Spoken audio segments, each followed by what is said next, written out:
Operation सिंदूर में S-400 air defence system ने India की बहुत मदद की। पाकिस्तान से आए हर एक मिसाइल का मुंह तोड़ जवाब दिया गया। पर याद रहे, S-400 इंडिया का खुद का डिफेंस सिस्टम नहीं है, इसे इंडिया ने रशिया से इंपोर्ट किया है। इसी चीज को मद्देनजर रखते हुए इस साल प्रधानमंत्री मोदी जी ने 15 अगस्त को अपना खुद का इंडिजिनस एयर डिफेंस सिस्टम बनाने की बात कही है, जिसका नाम सुदर्शन चक्र रखा गया है। Hello everyone, my name is Ajay Singh और आज की वीडियो में हम देखेंगे कि मिशन सुदर्शन चक्र आखिर है क्या, क्या क्या इसके कंपोनेंट है और ये किस तरह से डिफरेंट है हमारे अर्लियर डिफेंस सिस्टम से। तो आज की वीडियो में इसी के बारे में बात करेंगे। चलिए वीडियो को शुरू करते हैं। देखो, सबसे पहले तो देख लेते हैं कि ये सुदर्शन चक्र आखिर है क्या। देखो, ये इंडिया का एक एम्बिशियस प्रोग्राम है जिसके तहत इंडिया डेवलप कर रहा है एक multi layered integrated air defence and missile defence system. देखो, यहाँ पे आपको एक चीज समझनी पड़ेगी कि जो इंडिया का खुद का अभी सिस्टम है, जैसे कि S-400 हो गया, बराक सिस्टम हो गया, आपका जो स्पाइडर सिस्टम हो गया, ये ना आपस में इंटीग्रेटेड नहीं है, ये इंडिपेंडेंटली वर्क करते हैं। ठीक है, तो देखो ये प्रॉब्लम है एक तरीके से। जब कभी वॉर होता है ना, तो सारे आपस में जो सिस्टम्स होते हैं वो इंटीग्रेटेड वर्क करने चाहिए, इंटीग्रेटेड मैनर में वर्क करने चाहिए। तो इसी चीज को देखा गया है ना, इसी चीज की कमी महसूस हुई और इस साल ये मिशन सुदर्शन चक्र अनाउंस हुआ है, जिसमें एक इंटीग्रेटेड सिस्टम बनाया जा रहा है जिसको कि सेंट्रल लेवल पे कंट्रोल किया जाएगा। अब इसको सुपर हेड कौन कर रहा है? इसको हेड किया जा रहा है DRDO के द्वारा, इन support with armed forces of India. अब देखो, ये जो सिस्टम होगा ना, ये ना सिर्फ आपके क्रिटिकल इंफ्रास्ट्रक्चर को बचाएगा और ना सिर्फ ये आपके सिर्फ बड़ी बड़ी सिटीज को बचाएगा, ये पैन इंडिया कवरेज देगा। ठीक है, मतलब पूरे इंडिया को प्रोटेक्ट करेगा। रिलीजियस साइट्स भी इसमें प्रोटेक्ट होंगी, सिविलियन साइट्स भी इसमें प्रोटेक्ट होंगी, और जो स्ट्रेटेजिक साइट्स है हमारी, है ना, जैसे कि हमारे एयर बेसिस हो गए, है ना, और भी इंपॉर्टेंट इंफ्रास्ट्रक्चर हो गए, उनको यहाँ पे कंट्रोल किया जाएगा, है ना, उनको यहाँ पे प्रोटेक्ट किया जाएगा। ठीक है, it envisaged an umbrella shield that can protect India against ballistic missile, cruise missile, drone, advanced aerial threats। तो बैलिस्टिक मिसाइल हो, चाहे क्रूज मिसाइल आए, चाहे कोई ड्रोन आ जाए, कुछ भी आ जाए, है ना, उसके अगेंस्ट हमारे को ये प्रोटेक्ट करेगा। और ऑब्वियसली जो इसका नाम लिया गया है ना, उसका नाम रखा गया है, वो रखा गया है लॉर्ड विष्णु के, है ना, जो डिवाइन वेपन है आपका सुदर्शन चक्र, उसके नाम पे। ठीक है, तो चलिए, आई होप आपको इतना समझ आया होगा। नेक्स्ट स्लाइड में चलते हैं। अब देखो, यहां पे क्वेश्चन उठता है कि भाई इंडिया को नीड क्यों है ना, क्यों हम ये सारा इतना सारा झमेला कर रहे हैं। तो सबसे पहली चीज है कि भाई इंडिया को मिसाइल थ्रेट्स बहुत ज़्यादा हैं, जैसे कि अभी ऑपरेशन सिंदूर के द्वारा भी देखा गया है ना, बहुत सारे ड्रोन्स इंडिया में आए, बहुत सारे मिसाइल्स इंडिया में भेजे गए पाकिस्तान के द्वारा, बट हमारे S-400 और बाकी जो हमारा डिफेंस सिस्टम है उसने अच्छे से उसको टैकल करा। ठीक है, बट देखो यहाँ पे इंडिया के अगेंस्ट मिसाइल थ्रेट्स बढ़ रहे हैं, है ना। यहाँ पे हमारे साथ हमारे जो नेबर्स हैं, जैसे चाइना हो गया, पाकिस्तान हो गया, जिनके साथ हमारे अच्छे रिलेशंस नहीं हैं, वो हमारे पे कभी भी क्या कर सकते हैं, अटैक कर सकते हैं। कभी भी ऐसी सिचुएशन जैसी अभी ऑपरेशन सिंदूर के टाइम पे हुई थी, वैसी सिचुएशन अराइज कर सकती है। और उस टाइम पे ये अपने जो मिसाइल्स हैं, जैसे कि इनके पास शॉर्ट, मीडियम और लॉन्ग रेंज तीनों टाइप के मिसाइल्स हैं, है ना, बैलिस्टिक मिसाइल। ठीक है, जैसे चाइना का आप DF सीरीज ले लो, पाकिस्तान के आप शाहीन और गौरी सीरीज के मिसाइल ले लो, है ना, तो बहुत लीथल है। अगर इंडिया पे कहीं पे ये पड़ जाते हैं तो बहुत ज्यादा क्या होगा, बहुत ज्यादा डिस्ट्रक्शन यहाँ पे हो सकता है। ठीक है, हाइपरसोनिक मिसाइल है, देखो यहाँ पे चाइना द्वारा जो डेवलप किया जा रहा है। ठीक है, चलो, अब देखो, ये तो रहा मिसाइल के रिलेटेड थ्रेट, बट रिसेंटली हमने देखा कि ड्रोन्स का यूज बहुत ज्यादा बढ़ गया है वॉरफेयर में। जैसे रशिया यूक्रेन वॉर में तो हमने देखा, बट रिसेंटली जब ऑपरेशन सिंदूर हुआ, है ना, तो बहुत ज्यादा ड्रोन्स डिटेक्ट हुए हमारे इंडिया वाली साइड में। ठीक है, तो कहीं ना कहीं ये पाकिस्तान की थोड़ी स्ट्रेटेजी भी थी कि भाई यहाँ पे इनके एयर डिफेंस सिस्टम को चेक किया जाए, और है ना, जैसे कोई ड्रोन इंडिया की बाउंड्री में एंटर हुआ, वैसे ही हमारा एयर डिफेंस सिस्टम एक्टिव हो जाता था और हमारे मिसाइल्स यहाँ से चले जाते थे। देखो, अब जो मिसाइल्स यहाँ से हम भेज रहे हैं ना, इनकी जो कॉस्ट है ना वो बहुत ज्यादा है, 7-8 करोड़ का एक एक मिसाइल आता है आपका S-400 का। ठीक है, तो अगर देखो ऐसे छोटे छोटे ड्रोन्स को मारने के लिए अगर हम इतने बड़े बड़े, है ना, मिसाइल्स का यूज करने लग गए, तब तो इंडिया काफी ज्यादा लॉस में जा सकता है। तो इस चीज का भी ध्यान रखा जाएगा जो ये मिशन सुदर्शन चक्र है उसमें। ठीक है, चलिए, अब देखो यहाँ पे ड्रोन्स एंड UAVs है, पाकिस्तान स्पॉन्सर्ड टेररिज्म है, उससे क्या किया जा रहा है, आपका ड्रोन्स का यूज किया जा रहा है वेपन्स को ड्रॉप करने के लिए, यहाँ तक कि ड्रग्स को पहुंचाने के लिए भी क्या किया जा रहा है, ये ड्रोन्स का यूज किया जा रहा है। जैसे कि आपको पता ही होगा कि पाकिस्तान जो चिट्टा है ना, उससे भरे हुए ड्रोन्स इंडिया की बाउंड्री के साइड छोड़ता है, और वो जो चिट्टा है वहां से पूरे पंजाब में और यहाँ तक कि अब हिमाचल प्रदेश में भी ये आने स्टार्ट हो चुका है। ठीक है, तो ये सारी चीजें हैं, है ना, इन चीजों का हमारे को ध्यान रखना है कि इसीलिए इंडिया को इस चीज की जरूरत है। देखो तीसरी चीज है कि इंडिया की स्ट्रेटेजिक ऑटोनॉमी भी है भाई, है ना। तीसरा रीजन इसमें कि अभी भी इंडिया, इतना टाइम हो गया हमारे को आजाद हुए, बट फिर अभी भी हम अपने क्रिटिकल इंफ्रास्ट्रक्चर के लिए किस पे डिपेंड कर रहे हैं, बाकी कंट्रीज पे डिपेंड कर रहे हैं।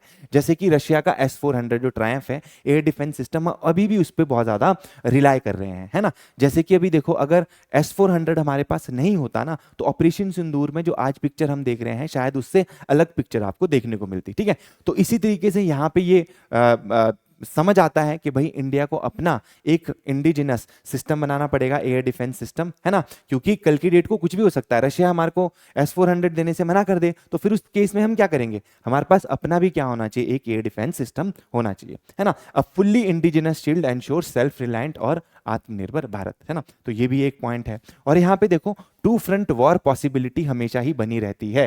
क्यों? क्योंकि देखो हम यहाँ पे एक तरफ हम चाइना से घिरे हुए हैं और दूसरी तरफ पाकिस्तान से, दोनों ही देश हमारे खिलाफ प्लानिंग एंड प्लॉटिंग करते रहते हैं, और इन्हीं दोनों कंट्रीज के साथ हमारे रिलेशंस भी अच्छे नहीं हैं। ठीक है, चलिए, तो ये चीज भी आपको पता होनी चाहिए। तो चलिए देखते हैं कि प्रेजेंटली हमारा एयर डिफेंस सिस्टम किस तरीके से वर्क करता है। इसको इस तरीके से समझेंगे, मान लीजिए किसी एनिमी कंट्री ने हमारे ऊपर कोई मिसाइल छोड़ा, तो किस तरीके से हमारा एयर डिफेंस सिस्टम एक्टिव होगा। सबसे पहले बैलिस्टिक मिसाइल डिफेंस फेज 1 जो है ये हमारा एक्टिव हो जाएगा, जिसके कंपोनेंट्स आपके पृथ्वी एयर डिफेंस इंटरसेप्टर हैं, एडवांस्ड एयर डिफेंस इंटरसेप्टर्स हैं, ये इसके पार्ट हैं, है ना। अब ये देख लेंगे कि भाई बाहर से क्या हुआ है, कोई मिसाइल हमारी तरफ आया है, कितनी दूरी से, अप टू 2000 किलोमीटर की इसकी रेंज है। अगर इतने दूर से भी कोई मिसाइल हमारे तक आ रहा है तो उसको ये इंटरसेप्ट कर लेगा, है ना, और उसको फिर ये अपना एक्टिव हो जाएगा उसको डिस्ट्रॉय करने में। ठीक है, तो पहला सिस्टम तो ये एक्टिव होगा। मान लीजिए इस सिस्टम से हमारा जो वो एनिमी है वो बच जाता है और वो इंडिया की तरफ और क्लोज आना स्टार्ट हो जाता है, उस केस में हमारा S-400 ट्रायम्फ जो कि रशिया से हमने मंगाया हुआ है सिस्टम, वो एक्टिव हो जाएगा।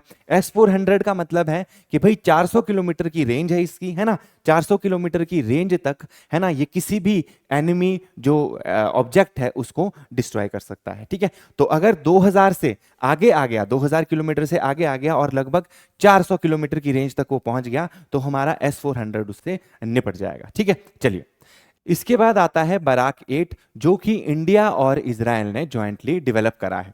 100 किलोमीटर तक की रेंज तक अगर कोई भी एयरक्राफ्ट, ड्रोन और मिसाइल आता है तो ये इसे इंटरसेप्ट कर सकता है और वहीं के वहीं खत्म कर सकता है। देखो, आपको याद रखना है कि सबसे पहले हमारा बैलिस्टिक डिफेंस सिस्टम एक्टिव हो जाएगा।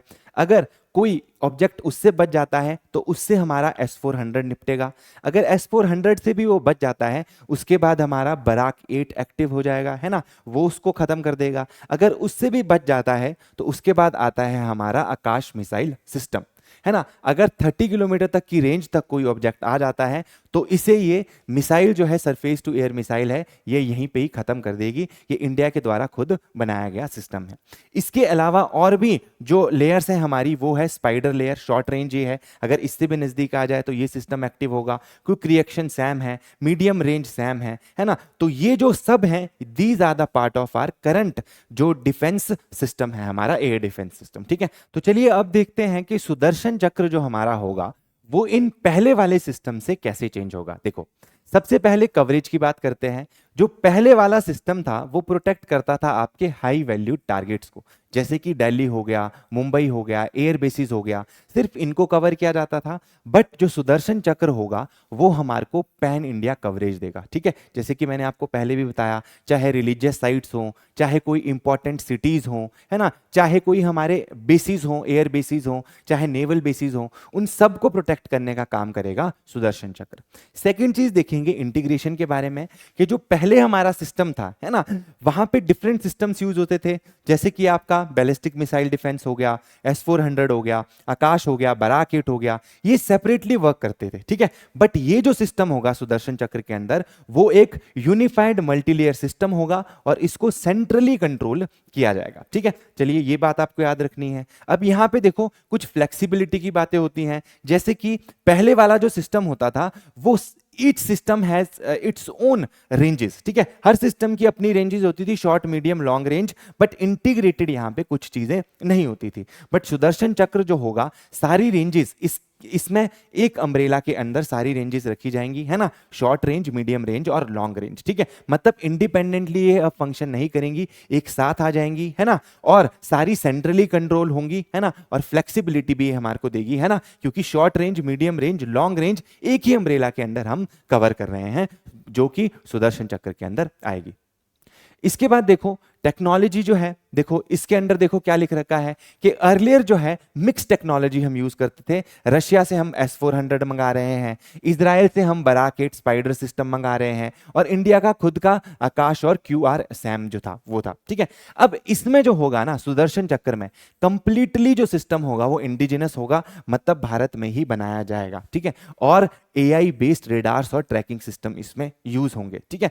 पहले का जो सिस्टम था वो थोड़ा आउटडेटेड भी था, बट अब जो आर्टिफिशियल इंटेलिजेंस है, क्वांटम टेक्नोलॉजीज हैं, उसका इसमें क्या किया जाएगा, यूज किया जाएगा, ताकि टारगेट को बेटर अच्छे तरीके से लॉक किया जाए, पहले ही वक्त से पहले ही डिसीजन लिया जाए, वक्त से पहले ही उसको इंटरसेप्ट कर लिया जाए, ताकि वो इंडिया को कोई नुकसान पहुंचा पाए। अब देखो यहां पे रिस्पॉन्स स्पीड की बात करी गई है कि पहले वाला जो सिस्टम था वहां पे सिक्वेंशियल इंटरसेप्शन होता था और लिमिटेड कोऑर्डिनेशन होता था, जिसके कारण रिस्पॉन्स टाइम में थोड़ी देरी आ जाती थी। सुदर्शन चक्र जो होगा वो AI ड्रिवन लेयर्ड रिस्पॉन्स होगा, फास्टर होगा, ऑटोमेटिक डिसीजन मेकिंग यहां पे होगी, आर्टिफिशियल इंटेलिजेंस का यूज होगा। अगर देखा जाएगा कि अगर कोई मिसाइल आ रही है ना, तो पहले ही उसका टाइम नोट कर दिया जाएगा कि कितने टाइम में वो इंडिया में अटैक कर सकती है ना, और उससे पहले ही यहां पे इमीडिएटली यहां से मिसाइल छोड़ी जाएंगी उसको डिस्ट्रॉय करने के लिए, ठीक है।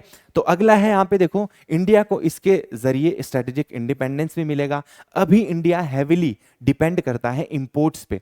अभी मान लो रशिया अगर बाउंड हो जाए रशिया यूक्रेन वॉर में, तो हमको डिफेंस सप्लाईज में बहुत ज़्यादा कमी आ जाती है। जैसे कि S-400 की जो पूरी यूनिट्स हैं अभी तक हमारे तक नहीं पहुंची है ना, हमारे को ऑपरेशन सिंदूर के टाइम में काफ़ी चैलेंज इसके रिलेटेड फेस करना पड़ा। और भी हमारे काफ़ी इक्विपमेंट जो रशिया से आते हैं उनमें उनके जो पार्ट्स हैं उनमें डिले देखने को मिला, ठीक है। तो इस जरिए इस तरीके से इंडिया क्या हो जाएगा, सेल्फ डिपेंडेंट हो जाएगा। देखो यहाँ पे Sudarshan Chakra self reliant system है, रिड्यूस करता है हमारी dependency on a foreign tech, ठीक है। तो देखिए आई होप आपको आज की क्लास में समझ आया होगा कि मिशन सुदर्शन चक्र आखिर है क्या, है ना। अगर आपको कोई भी डाउट है तो आप कमेंट सेक्शन में पूछ सकते हैं। आज के लिए इतना ही, धन्यवाद।